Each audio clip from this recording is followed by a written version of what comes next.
Greetings and bienvenue, Midnight Crew. Thank you for returning to this broadcast, and welcome to new viewers joining us for the first time. If you like a video, then feel free to subscribe. Some viewers may find the following video disturbing. Viewer discretion is advised. I live in Western Russia. A few minutes away from my hometown, there is a forest where heavy fighting took place in World War II.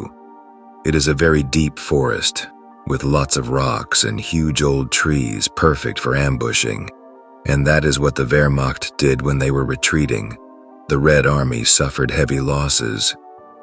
Even nowadays, it is still dangerous, as there are mines and undetonated explosives all over the place.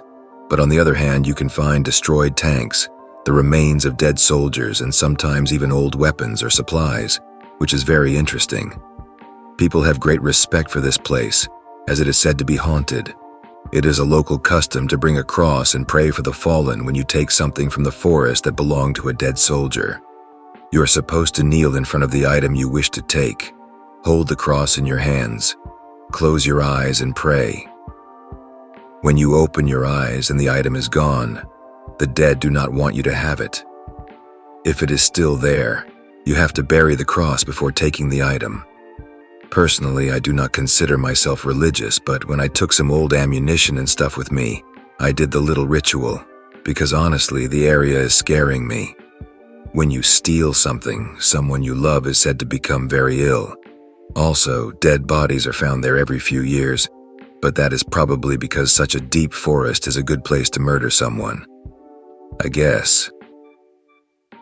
I have lived in a load of different places, so I have picked up a lot. I remember one event from when I was a younger kid staying with my great-aunt in Russia, and she explained it with a weird little legend that she had been told when she had been younger. I was sleeping on the floor in the corner. I had raided the house and found a lot of spare blankets and stuff, so I was pretty comfortable, and therefore I was confused when I just abruptly woke up. It was still pitch black, and it took me a moment to work out that it was a persistent scratching that had woken me. It sounded like it was coming from all four walls at once, and so I flicked my lighter to see if mice had got in. I could not see anything at first, until I noticed that in a crack by my feet, a strange gray creature was struggling to get out. It was about 3 times the size of a rat, skinny and hairless, with a human-like face. It did not seem to notice me. It just dropped to the floor and scuttled into the shadows. Several more followed, and then the scratching stopped and it was silent. Now I was not exactly freaked out. I have always seen or experienced strange things, and so this was not exactly out of the ordinary for me. I got up and crept downstairs, listening for any more scratching, but there was still nothing, and so I just grabbed a drink and headed back upstairs when I bumped into my great-aunt on the staircase. She seemed to know what had happened, because she gave me a stern look and said to me, "Just you let them get on with their business. They pass through on their way out of hell, and they do not like to be disturbed." Needless to say, I made sure to stay out of it should I ever hear the scratches again. In Atlanta, we have got this old abandoned mental hospital in the county over from us.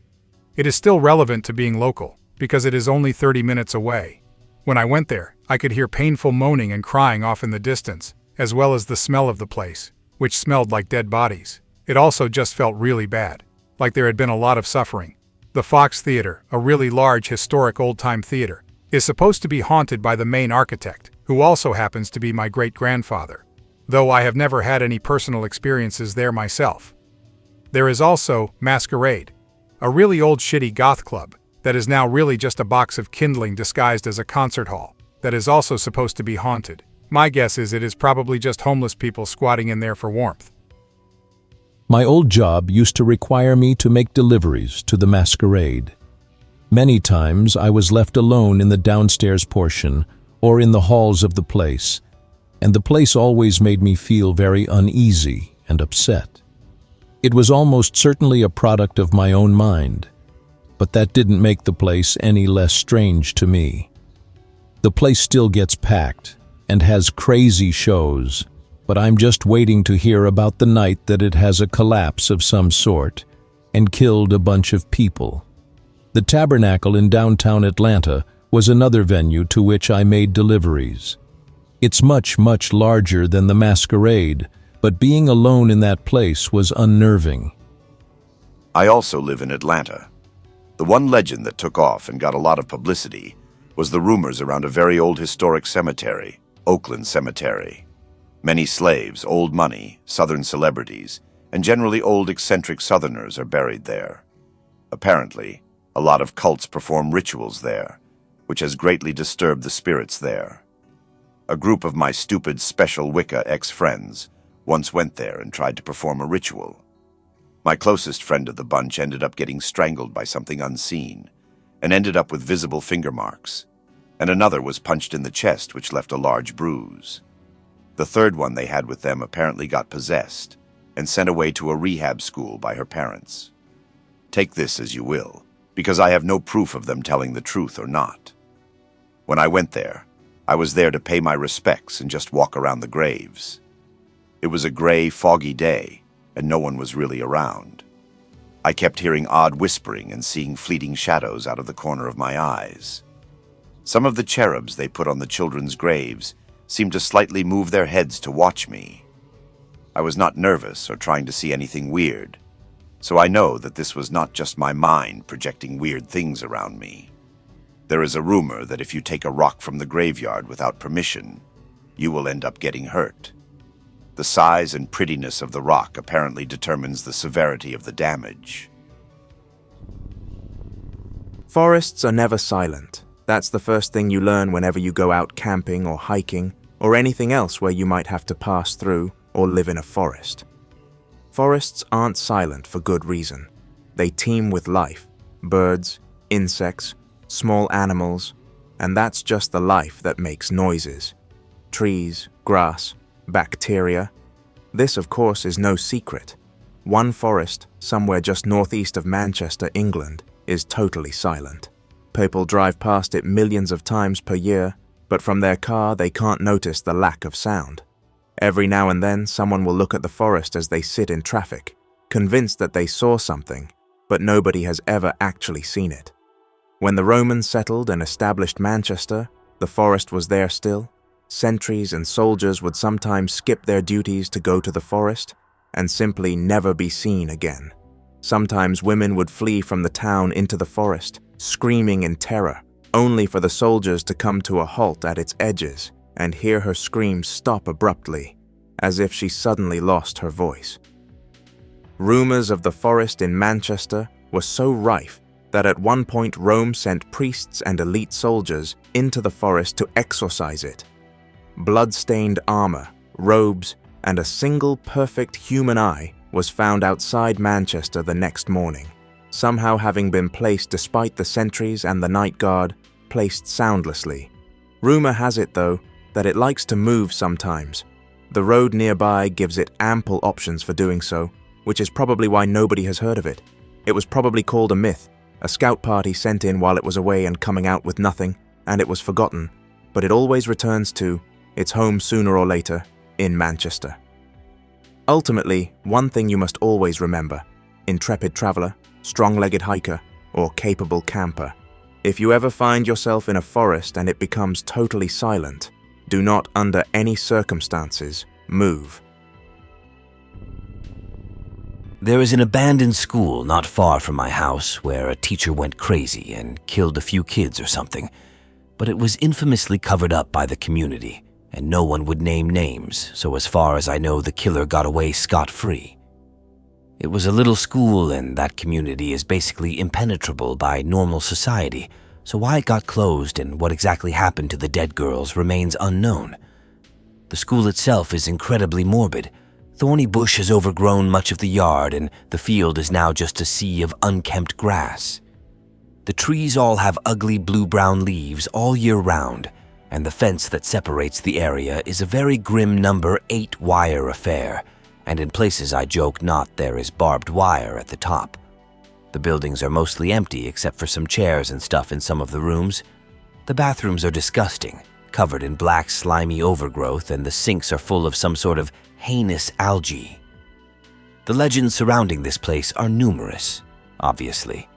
But the main one is that if you go into the school at day and come out through the front exit, you will find a daisy chain resting on the steps.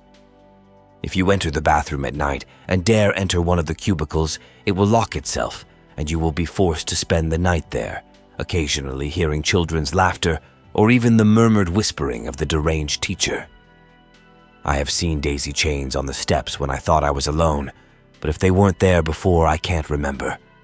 I'm too chicken shit to go into the cubicle at night, but a guy about 2 years above me did and said that it locks itself because it's broken, and that he managed to get out when his friends came and picked him up. I live in Vermont, and we have a few things like Emily's Bridge, Champ, and the Pigman.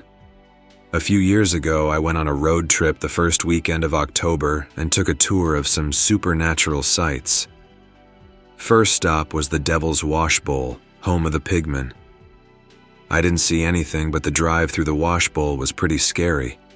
The book didn't mention that the road was barely wide enough for the small rental car we had, and there were sheer cliffs on one side all the way down into the center of the wash bowl. After that, we stopped at the only 7-Eleven in Vermont in Brattleboro and took a road that leads into Massachusetts that is said to be haunted. It had been a clear, bright day prior to turning onto the road, but as soon as we did, it became dark and the sky was covered in a blanket of gray clouds. All signs of other cars disappeared.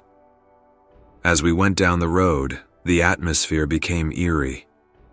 All the houses looked long abandoned and boarded up with no vehicles in sight. One such house has a shiny, brand new axe in a stump on the lawn. The trees gradually became covered in thick spider webs.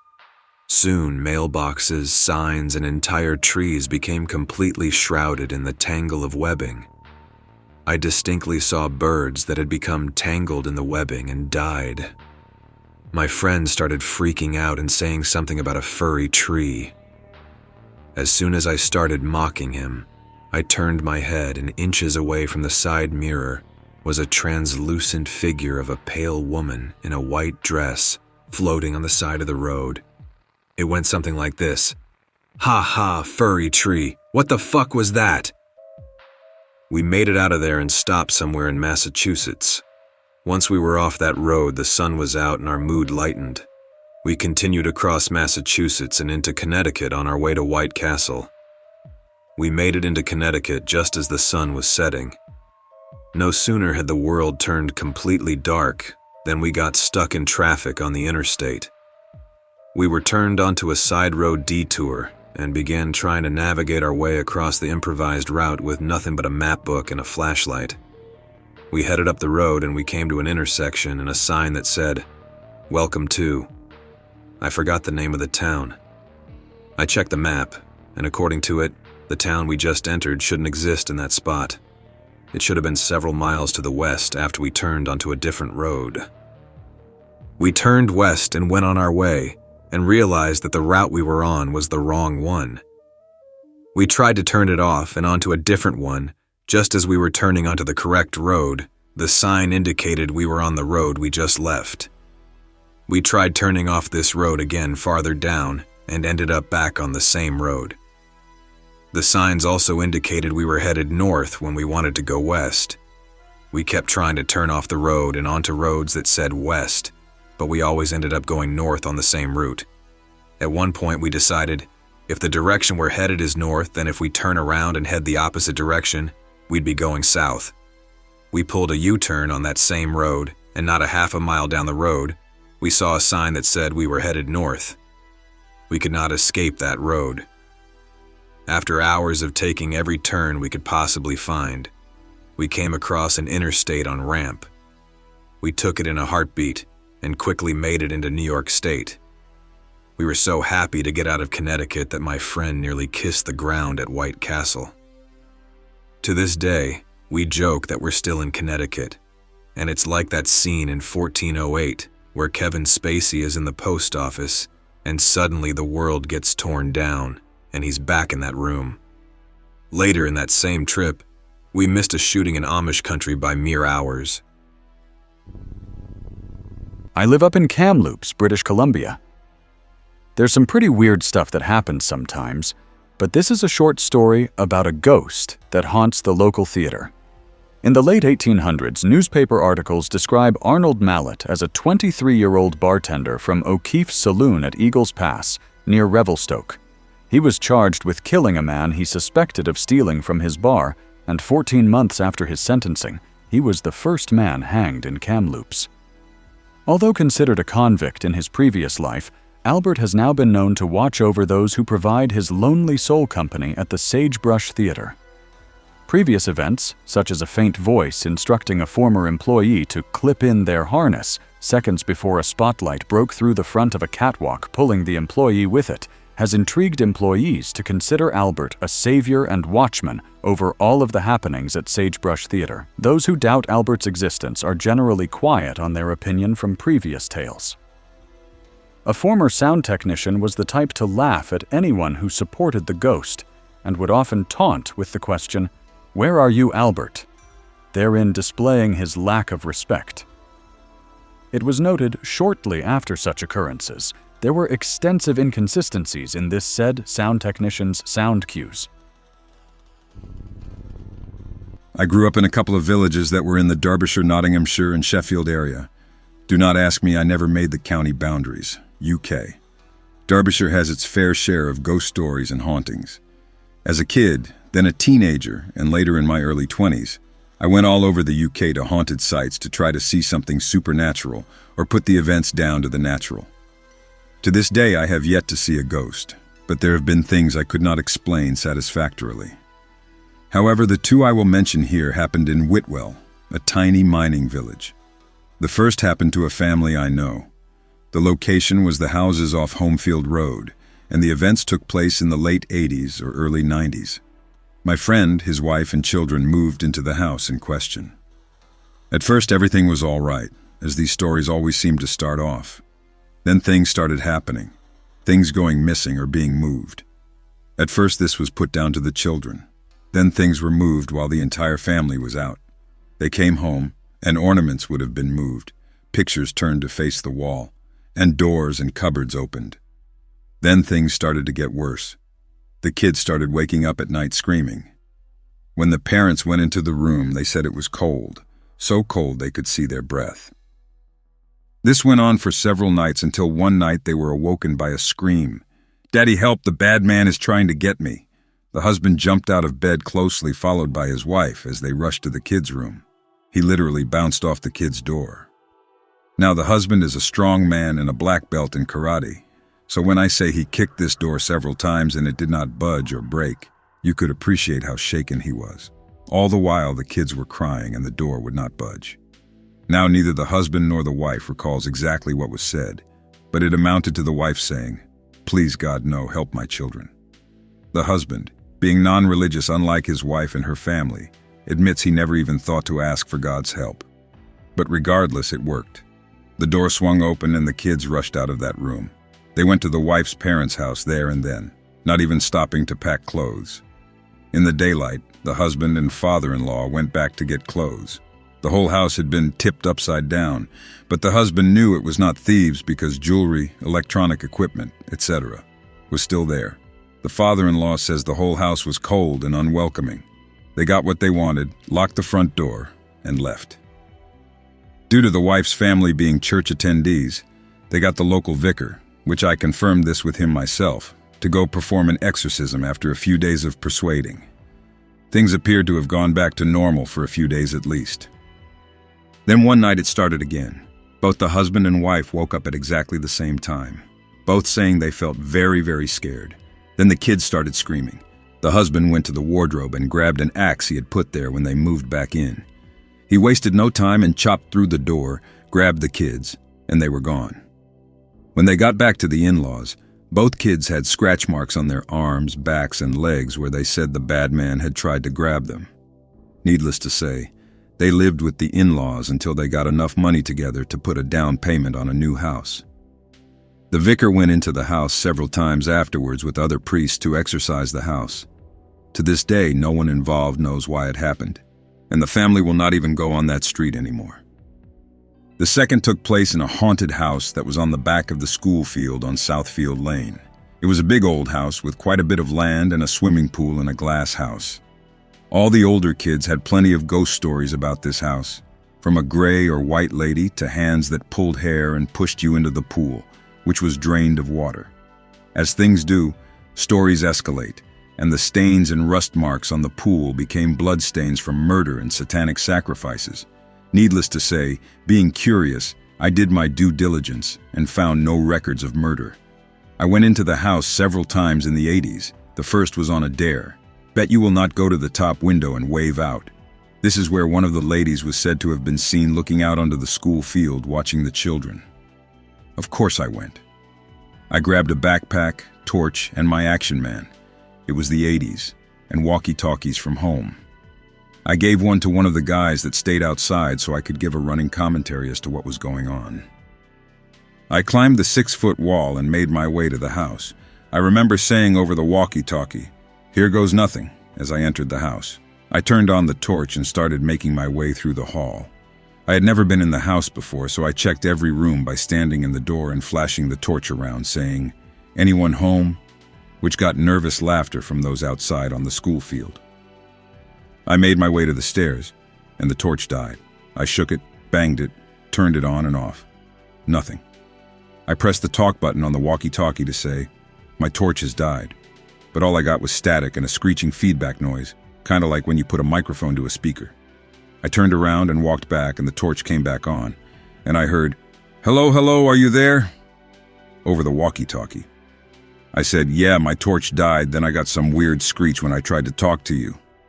They said the walkie on their side did the exact same thing, and they almost pooed their pants.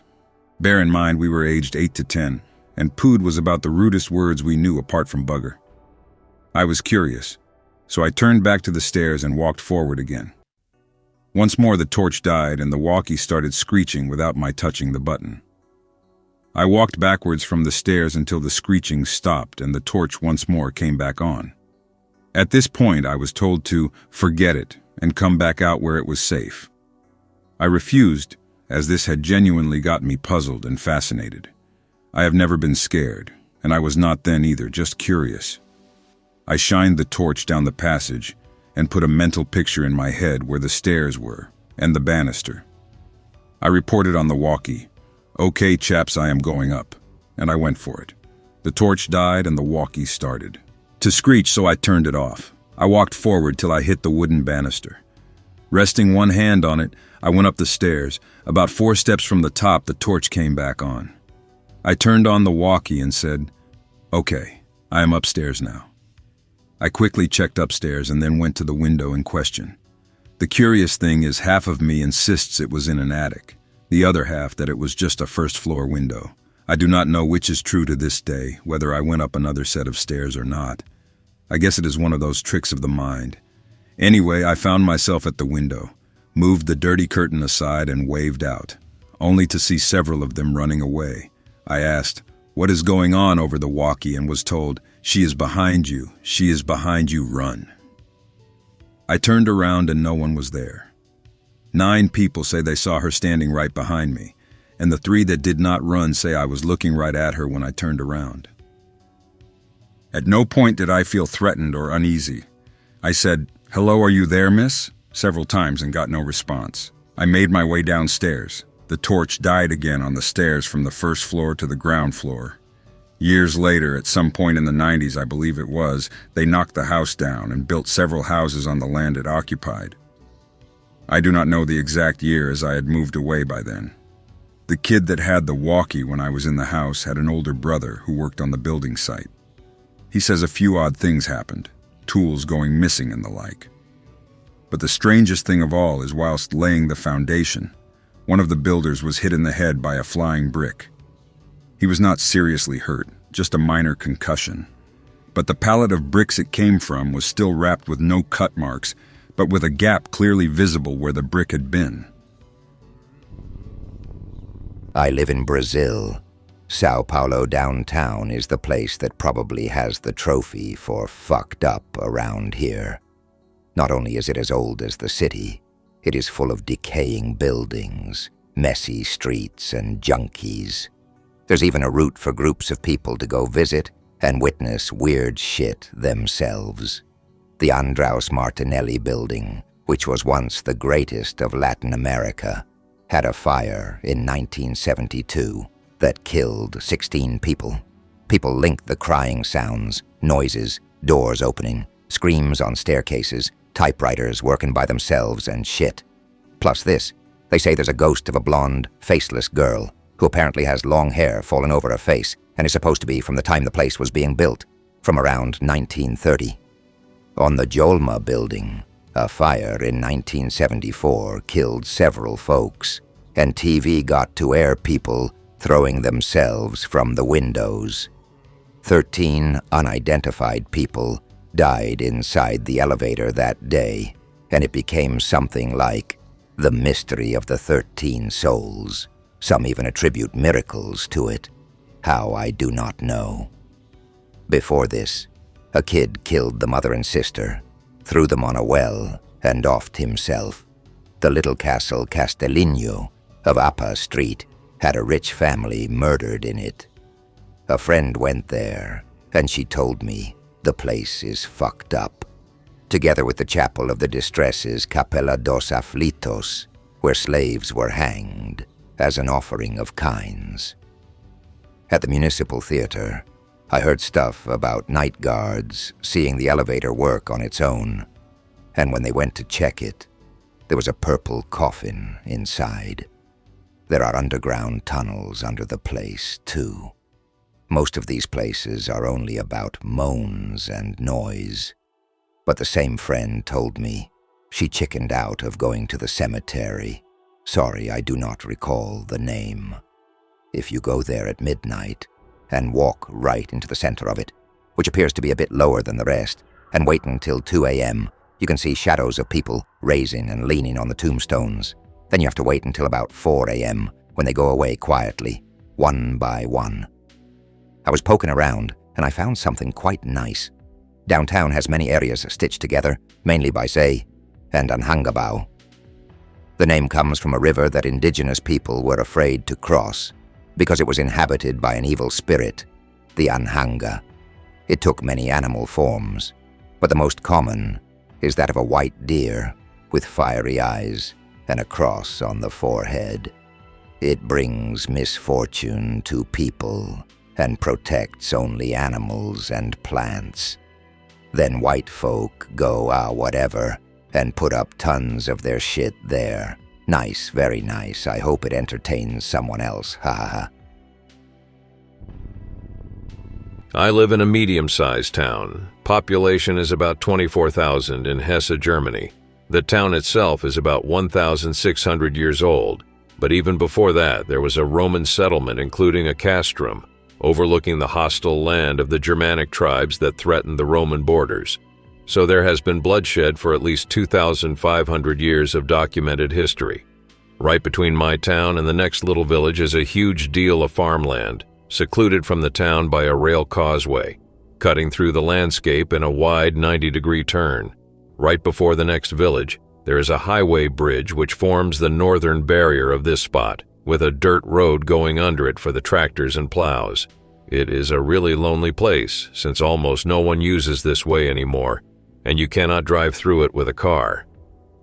For almost a year, I had to take the unofficial bike trail that led through the fields to visit my girlfriend. Driving in daylight was no big deal, but driving at night, especially around 1 and 3 in the morning, was really unsettling. You would hear distant screams and the passing by of horses, although nobody was there, and you would feel like you were followed by something. We sometimes had to walk her dog in the fields when her parents were not home, and even he got scared, although it was a Labrador Chow mix that once jumped through a closed window to kill a rabbit. You would often see green shimmers over the fields that moved slowly, like some kind of mist, and it was always cold, even in summer. Sometimes you could see moving shadows that resembled these shadow people in fast, white fox-like things that were rushing by. And it was not just us who had these feelings of dread and hostility. Her parents and some buddy of mine told us about their experiences without us telling them about that beforehand. Out of curiosity, I did some research with local historians and found out that the farmland was once a burial ground for plague victims, and back in World War II, there was a nasty little fight between American troops and a small unit of Volkssturm soldiers, resulting in the death of all the German troops. I do not know the body count, but I guess it was not more than 30. Another story is about the Riesengassen, which translates to Giant Alley. It is a very short alley that roughly leads from the church to the Sandbowl, the place where public executions were held until the early 1800s. I always thought it was called Giant Alley in a joking manner because it is short and narrow, but that is not the reason. Riesengassen can also translate to Giant's Alley, and old tales say that when you go through that alley at midnight, you may cross the borders to another realm that is inhabited by giants who would kill you. I have one from Norway. We don't have nearly the amount of local lore that you've got down in Europe and over in the USA. I've got something for you, though. In the outskirts of a cottage vacation area in the south of Norway, there was a house lying just off a small road leading to another part of a cottage area with a few houses. The house was practically in the forest surrounding the area. It had been abandoned for ages. In the window were old dolls and stuffed animals and shit arranged perfectly. Anyone going near the house felt uneasy. The story is that of a typical haunted house.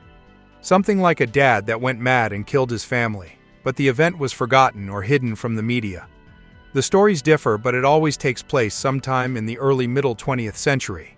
Judging by the age of the cottage, anything older would be unlikely. There's also some stories of the people taking over the house afterwards dying or having bad accidents. So the house was empty up until a few years ago, 2008 to 2009 I think, when the house burnt down for no reason. The area is very quiet with only a few cottages belonging to upper middle-class people. The current owner of the property cleared the land and built some new modern houses. They're now crooked and look generally weird for some reason. People in the area don't like to talk about it. One man I know said they better get an exorcist soon, and he's not even very religious. I used to live in the southwest suburbs of Chicaoland, you know. Anyways, I have got a few from there. First off, I went to the real Bachelor's Grove, look it up. It is a creepy place, but seems to have calmed a bit in recent years. While I was there, I was by myself in one section and happened to read the name off a grave there. I heard someone say right next to my ear, "What is it?" It scared the ever-loving piss out of me, and I promptly went back to my friends. My next one is from the local area. There are a few select places here and there. One was a local house. A family moved into it, and it had a piano in its basement from the last owners. It had belonged to their son who had taken his own life over it, which is why they decided to up and leave. Now, while the family lived there, occasionally the piano would play by itself during the night or the day. And when the family were talking about getting rid of it, the piano burst into sound, playing wildly. The door of the basement flew open and the lights went out. Needless to say, they did not get rid of it.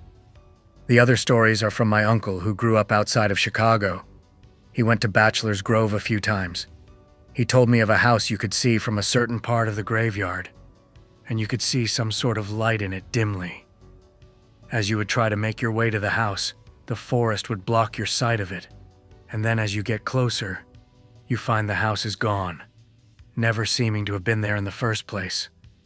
Then another time he was there with a group of friends, and they heard from in the woods the chanting of people.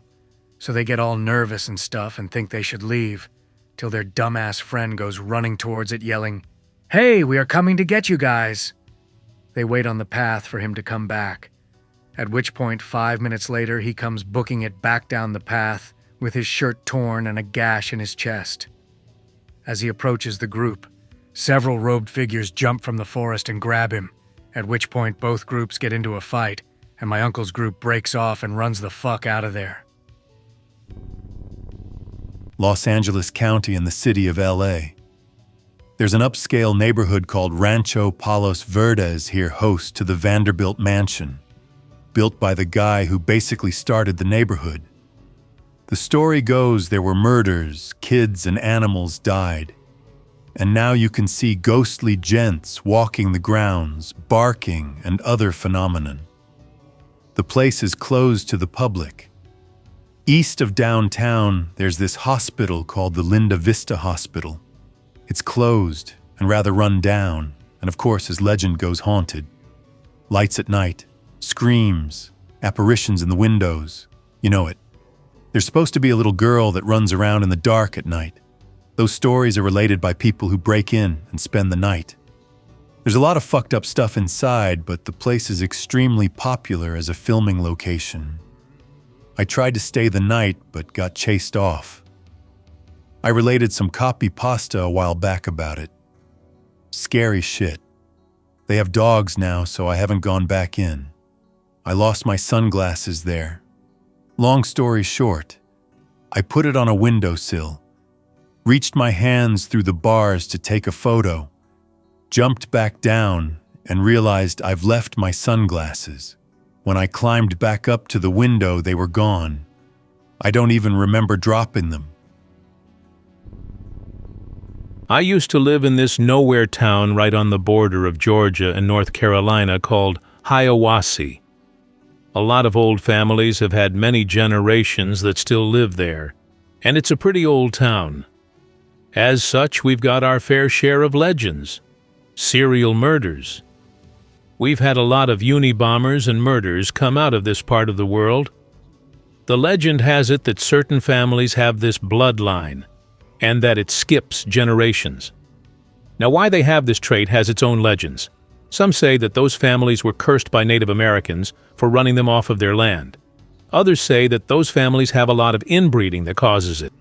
And there is even a rumor that it's because those families belong to a cult. The woods. Certain areas of the woods are said to be haunted. I don't exactly remember where, but it's heavily wooded. Some areas are said to be haunted by Native Americans who came back for their land. Another part was said to be haunted by spirits risen by cults. There is even one legend that says there is a large white bear that wanders the tallest mountain, and depending on when you see it, it either brings good luck or a signal of death. The school. The school I used to go to had a shitty football team. The legend was that our team was cursed because we were built on a battleground of some sort. Once, we had an actual medicine man come to bless the land. Whether or not it worked is a mystery to me, because I left the year after. The school itself is said to be haunted by a student who has picked on in the 90s and killed himself because of that. Deer Run Falls Drive. My family owned a lot of land in that part of the world, and one of the pieces we used to own is now a small park with a large waterfall. There is a blind drive that wraps around a protruding piece of rock. Sometimes people have reported that when driving alone and when no one was around, right before you hit the curve, a young man with glowing eyes appears. Many people think he's the spirit of a driver who was killed on that curve and comes back to stop cars from colliding. I have relatives up in the county over Blairsville. I've heard the legends about the murders and the Deer Run Drive, but never about the school. Though I never went to either school, so I have nothing to base it on. The only legend I've heard from there that you didn't name was the one about the weird group of batshit nuts that would kidnap non-local hikers and use them in weird rituals, then drug them and throw them back in the woods. Anyone else from Illinois? Well, I will be damned, we are a pretty spooky place. A town not too far from my own called Libertyville is up in northeastern Illinois, north of Chicago, close to the Wisconsin border. Libertyville is an old town with a lot of history and has its own fair share of ghost stories. One of the more famous ones is called The Gate by locals. It is located a little ways away in Libertyville, on an exit located off of Route 137 called River Road. It is a narrow road, long and banked by a forest preserve on one side and dotted with houses on the other. It is rather spooky at night, especially since there are no streetlights to speak of, a common trend in Lake County, and driving along the roads is eerie always. The ponds that flank the road form fog in the summer air. You will find yourself making a sudden 90-degree turn on the road and meet a horse ranch, and a little ways to the left, set farther back, is the gate. The Gate used to be an all-girls school in the 1950s where, one day, the principal lost his mind, slayed 4 of his students, then beheaded the young girls and stuck their heads on the gate posts. Supposedly, on some nights you can see the phantom heads of the girls still speared onto the posts. That is just one version, though. It varies. Sometimes it is an asylum, sometimes it is a sleepaway camp. Libertyville is a very haughty town and prefers to keep unnatural deaths and murders under wraps. Also in Lake County, hunters sometimes report seeing the specters of gangsters from the 30s wandering around the many woods and old farms in the area. I live in Malaysia. I used to hear an urban legend that was thought to be true. Every year along the Karak Highway, horrendous accidents would occur. Every year, people lost their loved ones and went through horrific injuries. Every year, people lost their lives. It is thought that every spirit from the dead remains at the Karak Highway. These spirits would wait for unlucky passengers to give up their lives. If they manage to kill someone, they will be set free, and they will go to heaven. One day, I was riding my bike with some friends. We were driving late at night, so there weren't any cars on the road at that time.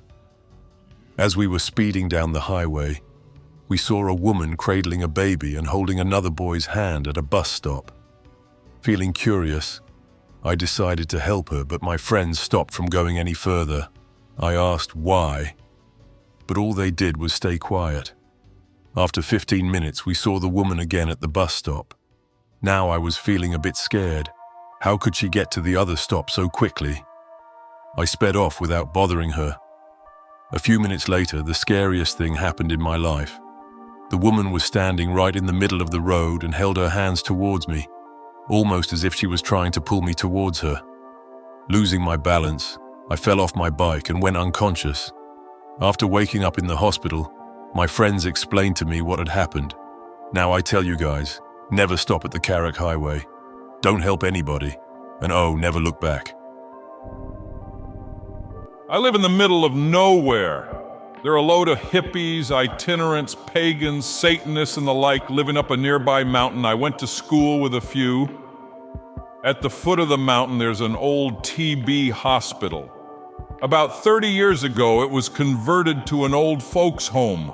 It closed down completely about a year ago, after a few suspicious deaths. Nothing malicious, just stupid, irresponsible nurses. Me and some friends got it in our heads to go down and look around middle of the day. As we're wandering around inside, split up, one of the lads starts screaming and smashes into the room we're in. Someone was running around with a mask and knife, he said. We go investigate, see nothing. But he had clearly seen something. So we decided to call it a day, and then we walked in on some kind of ritual. Dozens of guys in robes in front of a fire, some with knives, most were dancing around, singing. Needless to say, they weren't best pleased with our rude intrusion, and advanced on us. Ordinarily, I'd laugh at how ridiculous they looked, but there were 30 or 40 of them and only 5 of us. We're dragged into the center, right beside the fire. And then one of them throws off his hood. "Anon! Fuck are you doing here?" One of the guys I went to school with. I explained we were just looking around the abandoned hospital and apologized for interrupting whatever the hell it was. He drove us back to his place where they were all staying for those few days and made us sandwiches, then drove us home. It was an unspoken agreement that we never speak of what we saw. Nothing dodgy happened that we heard of. No mysterious murders, no animal mutilation, nothing. I hope that you enjoyed tonight's broadcast. If you enjoyed tonight's story, then please subscribe to the channel as more Greentext will appear daily. A new broadcast will appear when the clock strikes midnight Central Time.